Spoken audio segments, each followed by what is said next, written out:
worldview is changing dramatically. Stefan, you still don't understand how alignments in the solar system activate objects that are involved in the alignments. I'll tell you.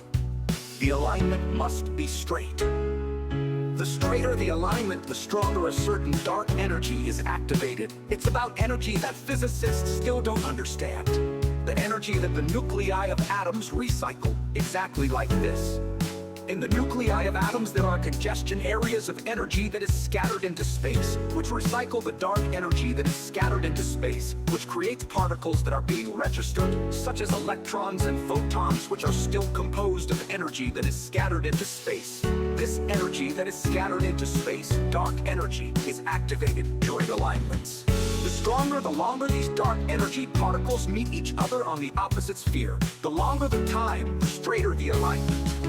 January 4th, Saturn was directly behind the center of the moon. This resulted in a very strong activation of dark energy. The Earth had already been directly between the moon and Mars on the first day of January. On the 5th day of January, Neptune was still almost directly behind the moon.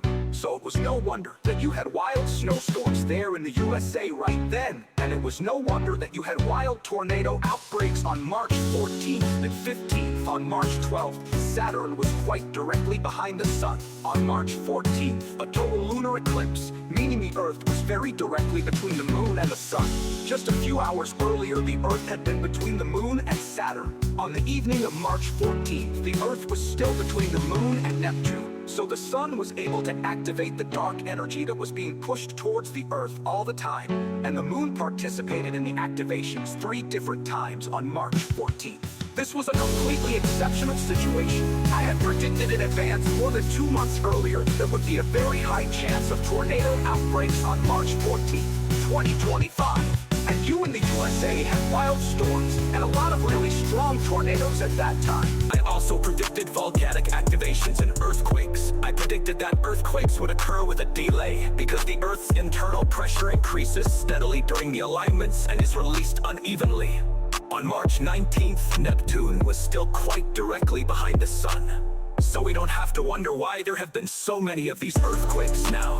There is nothing surprising in that either that the Sun has been very active after these alignments in mid-March. In May, the Sun and the Earth will be activated strongly again, especially the Earth. Google Savorinen and read more. Uzi Swami blog or Facebook.